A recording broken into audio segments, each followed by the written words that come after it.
Wakenya wengi wakikadiria hali ngumu ya maisha inayosababishwa na kudorora kwa uchumi, Rais William Ruto amewahakikishia Wakenya kuwa serikali yake iko mbioni katika kuhakikisha uchumi wa taifa unaimarika. It is now my singular honor and privilege to invite His Excellency the President of the Republic of Kenya and Commander-in-Chief of the Kenya Defence Forces to address this special sitting of Parliament.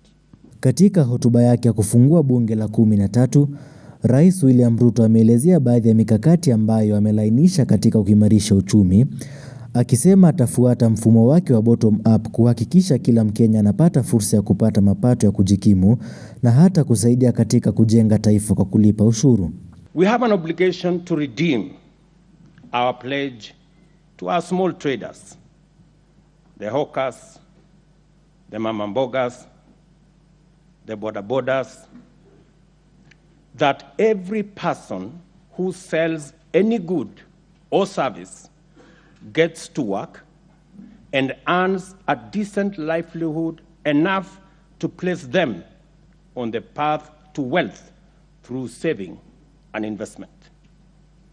The hustler economy has to flourish and form the foundation of broader economic transformation while catalyzing the widening of the national revenue base. Rais William Ruto akiongeza kuwa serikali yake itatenga hela kila mwaka katika kapu la Hustlers Fund ambayo itawawezesha wafanyabiashara wadogo kupata mikopo itakayowawezesha kuwekeza katika biashara zao, mikopo ambayo rais anasema itatozwa riba ndogo. My administration will allocate resources every year to the Hustler Fund, from which micro, small, and medium enterprises can access affordable credit to start and expand their businesses. I promised yesterday that we will leverage on technology in the management and disbursement of these funds.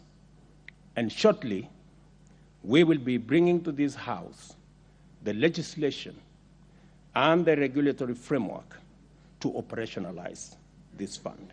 Swala la mzigo wa deni kugiziwa na Rais William Ruto, ambaye alikiri kuwa taifa letu lina deni kubwa inayochukua asilimia kubwa ya kodi inayotozwa wa Kenya, taifa la Kenya likitarajiwa kukopa takriban bilioni 900 katika mwaka huu wa kifedha.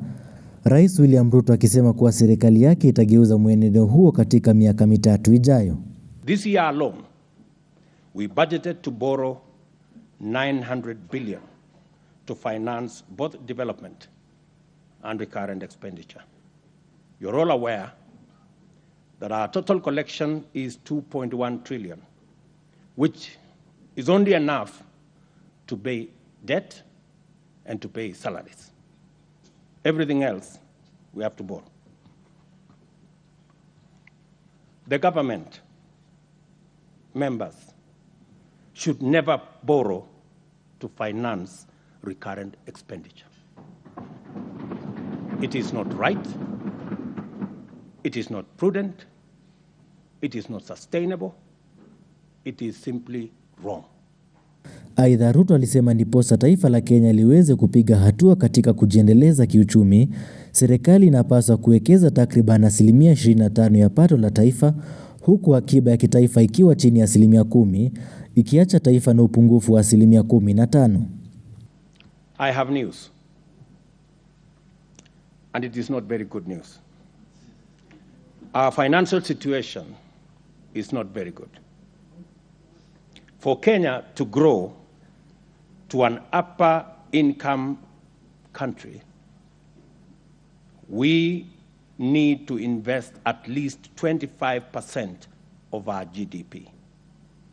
Our current national savings is below 10% of our GDP, which translates to an investment savings deficit of 15% of our GDP.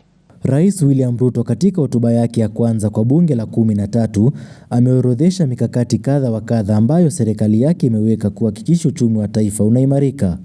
Dennis Mwendwa, Undugu TV.